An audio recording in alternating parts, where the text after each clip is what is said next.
Okay, hi guys, what's up and welcome to this week's video. So this week I will be reviewing the Samsung Galaxy Note 20 Ultra. In fact, the intro that you're watching right now is filmed on the Note 20 Ultra. I just wanted to give you a bit of a taster of what the video looks like. Also a disclaimer, throughout the review you will notice that I will be comparing it to the Note 10 Plus a little bit here and there as well. That's just to give you a reference point, just to show how much the features have improved or not improved from the previous model of this phone. We have a lot to cover, everything from the specs to the design to the S Pen. So without further ado, let's get into it. So first, let's talk about the design of the phone. Personally, I really like the design of the Note series generally. It doesn't have the rounded edges like the S20 Ultra has.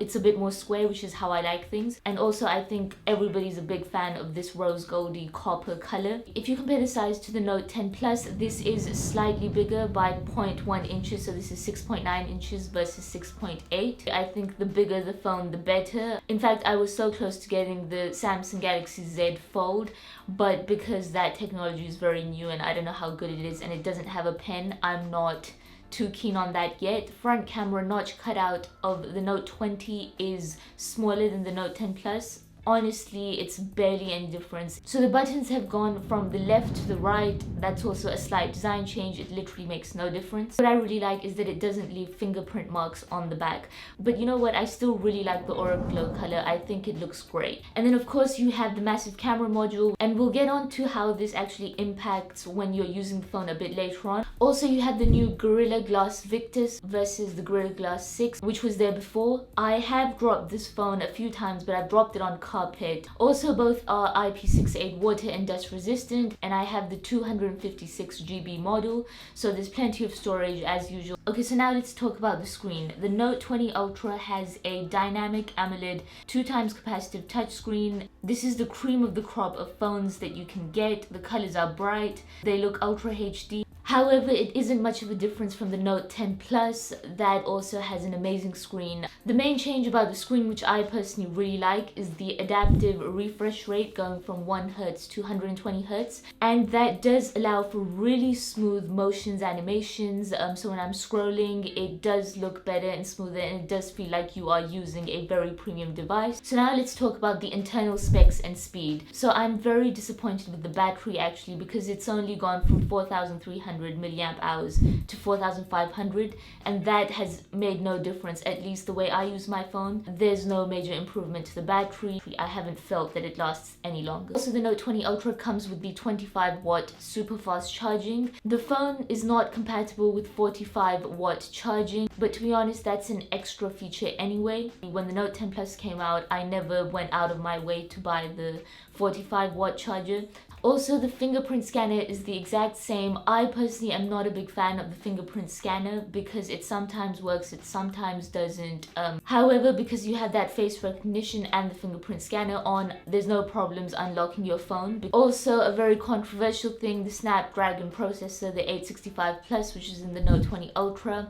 I know other regions get the Exynos. I think there has been enough talk on this, and I think everybody knows how upset people are in European regions who don't get that fast processor, so I'm not gonna go on about it. But in terms of the phone speed, of course, it is an upgrade from the Note 10 Plus. The Geekbench score I got for my device was 914 for a single core and 2,768 for a multi-core, which actually is definitely pretty amazing. If you compare it to the Note 10 Plus, that was only 695 versus 914, so I am very happy with how the speed has improved. And also, if you compare it to the OnePlus Pro and the Huawei P30 Pro, it definitely knocks all of them out of the park. Okay, so now onto the camera. On the Note 20 Ultra, you have the 108 megapixels wide camera, which is a huge upgrade from the Note 10 Plus 12 megapixels main camera. However, by default on the Note 20 Ultra, it is on 12 megapixels, so make sure you toggle that on to 108 megapixels, and you will see a major difference in the level of detail and the way that the camera captures your shot. The quality and clarity of the pictures is truly unmatchable. The colors are bright. The scene optimizer also works quite well, so that's definitely a huge improvement from the Note 10 Plus. Then the telephoto camera on the Note 20 Ultra is 12 megapixels, which is the same as before, but the differentiation point now is that it offers a 50 times hybrid zoom. So I went out to the park, I took some photos, the 5 times optical zoom you have on the Note 10 Plus versus the 50 times optical zoom.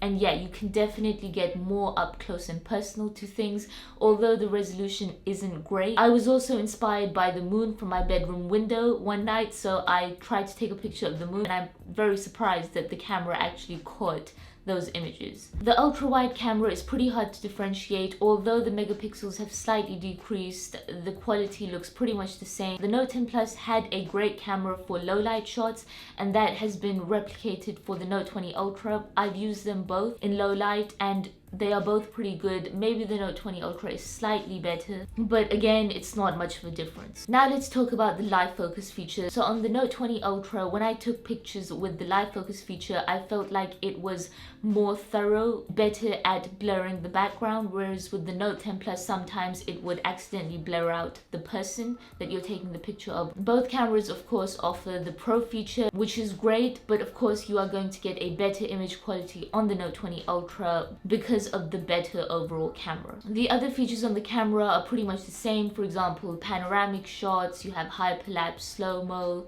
The front camera is the same as before, so it's 12 megapixels. However, when I did take some selfies, the skin is more smoothed out, I believe, on the Note 20 Ultra. That just depends on how you like your photos. So now on to the video camera. The Note 20 Ultra offers more video recording options than before. So in addition to being able to record full HD and 4K video, you can now record 8K at 24 frames per second. The 8K looks pretty amazing. However, I do feel like this technology is a little bit ahead of its time, because right now, even the top tier laptops don't necessarily have a 4K display. So having something 8K, although it will look slightly better, you can't really see the full resolution, but it's still a great feature to have if you really want some high-end video. In terms of the overall video quality, honestly, it is so similar from the Note 10 Plus to the Note 20 Ultra that it's hard to differentiate. The colors do look a bit more vibrant on the Note 20 Ultra, but there are no major differences. So now let's talk about the speakers, which are tuned by AKG. The speakers are much better on the Note 20 Ultra. There is definitely a clear difference. It has more bass and body rather than having more of a trebly sound on the Note 10 Plus. But in terms of the volume, it doesn't sound any louder.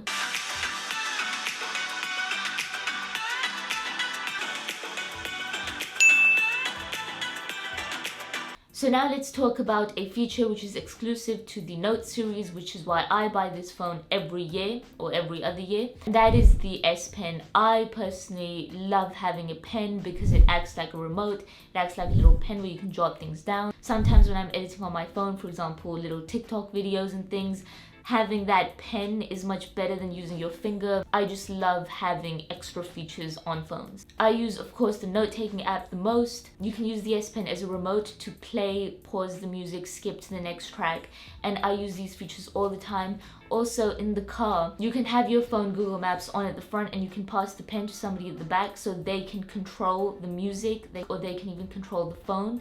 So I find all these features super practical and very useful, and I'm one of those people who genuinely uses them. I know some people have the Note phone but they don't ever use the S Pen. So the S Pen's latency has improved from 42 milliseconds to 9 milliseconds. To be perfectly honest, it has not made much of a difference. It's probably made 1% of a difference.